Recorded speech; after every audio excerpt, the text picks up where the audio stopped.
contar para vocês como que nasceu a história Em Seus Olhos. Primeiramente, a escrita, ela funciona assim para mim. Eu preciso de um título. Se você falar assim, Nanda, cria uma história com uma lâmpada. Aí você vai falar ali a lâmpada, né? A lâmpada. Aí da lâmpada eu vou criar uma história, seja de terror, seja romance, enfim. Funciona assim pra mim. E a história Em Seus Olhos, ela nasceu de uma forma que, como que eu posso dizer? Eu tinha passado por uma experiência muito ruim no ano de 2014. Eu engravidei em 2010, 2011. Não, eu engravidei em 2011. Em 2011 eu tive uma bebê. O nome dela era Bruna, uma bênção na minha vida, uma menina maravilhosa. Esses dias aconteceu, né, esse caso lá em Ibituara, esqueci o nome, uma situação trágica. Eu fiquei pensando assim, né, não tem uma forma de dor de cada mãe, assim. Eu acho que independente da idade, da profissão, do que o filho esteja fazendo, a dor é a mesma. E a minha dor, ela ficou um pouco camuflada, né, porque eu sou cristã. E o que aconteceu? Eu peguei o luto e eu estava vivendo ali o meu luto, servindo ao Senhor, fazendo a obra dele ali. E eu estava conseguindo levar muito bem isso, né, entregando para o Senhor o que eu estava sentindo. E eu estava levando a vida, sabe?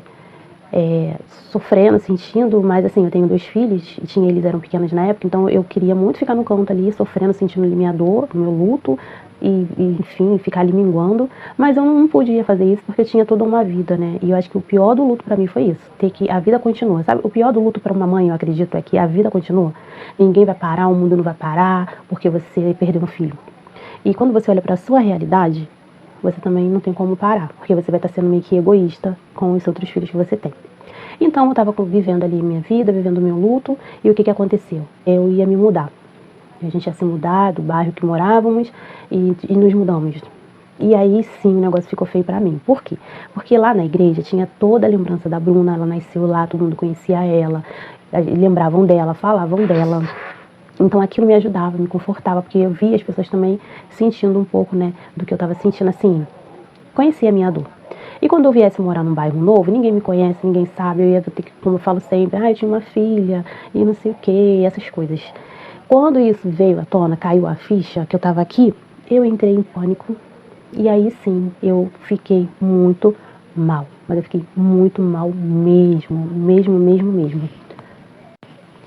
E aí eu comecei a ter uma sensação estranha. Eu não estava conseguindo identificar o que estava acontecendo comigo. Eu comecei a ficar muito mal. Eu não, de verdade, eu já tinha ouvido falar em depressão, com certeza, mas eu nunca não imaginava passar por isso, por depressão. E a situação ao meu redor não estava favorável.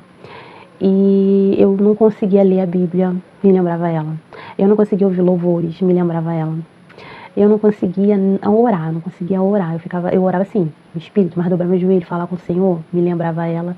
Então eu fiquei muito mal. Eu lembro que eu falei assim, Senhor, eu tô sentindo como se eu estivesse caindo num buraco. O Senhor podia me ajudar, me dar uma história, alguma coisa que eu pudesse me envolver e esquecer, assim, o que tá passando na minha mente, o que tá acontecendo comigo. Eu não tô sabendo lidar.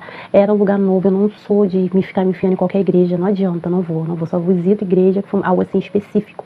Eu tenho muito medo de entrar em qualquer igreja, ministério, a gente não sabe o proceder das pessoas, se são pessoas sérias. Eu tenho muita chatice com essas coisas.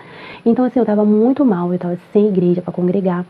Eu tava, parece que assim, o luto que parece que veio aqui. E assim, o que aconteceu quando eu me mudei pra cá foi que assim, eu não tinha mais ninguém que conhecesse a Bruna. Só os meninos e meu marido, e eu não podia falar porque eu ficava com medo deles ficarem tristes também. Eu fiquei muito mal, fiquei desesperada. Eu falei, o que eu vou fazer da minha vida? E aí um dia eu tava deitada no quarto dos meninos e me veio uma história assim, sabe, do olhar em seus olhos. E eu fiquei imaginando aquela história, eu fui e criei uma história na minha mente. Aí todo dia eu pensava um pouquinho naquela história. Ficava imaginando aquela história, ficava criando, imaginando cenários, sabe assim, eu tenho uma imaginação muito boa pra criar as coisas. E aí eu ficava imaginando a história, só que passou um tempo que ficar só imaginando a história não estava dando muito certo, porque eu estava embirimbolando tudo na minha mente. O que eu fiz? Eu peguei o celular e eu comecei a escrever no celular aquela história. comecei a escrever, dei nome, como dizem, nome aos bois. Aí eu dei um nome pra menina, pra personagem, dei um nome pro personagem. Eu falei, ai, ele mora onde? Ai, podia morar fora do estado, isso é aquela coisa romântica de se encontrar. Aí você vai morar onde? Aí eu pensei, e ela vai morar onde? Ah, podia morar aqui, né, no bairro onde eu moro e tal. Aí eu fui, então ela vai morar aqui, ele mora lá nos Estados Unidos. Mas Estados Unidos aonde, né? Aí eu fui escolher um lugar que eu gosto muito, assim, que eu vejo nos filmes, nas séries, eu gosto muito desse estado, Ohio, eu gosto muito de lá. Tem uma área lá que eu gosto muito, que é meio verde, as folhagens são meio marrom, amarelada, enfim, é uma parte lá, eu acho que é Athens, eu não tenho certeza, mas o Ryan mora lá. E aí eu comecei a escrever no celular essa história, e conforme eu ia escrevendo essa história no celular, a minha mente, ela foi se reorganizando, a minha vida, assim, foi se reestabelecendo, e eu comecei a conseguir ficar concentrada, conseguir ficar menos triste, conseguir ficar focada naquela história, e literalmente aquela história me fez sair daquela dor profunda, daquele buraco fundo que eu tava caindo, que era a depressão, que hoje eu sei, na época eu não sabia o que era depressão.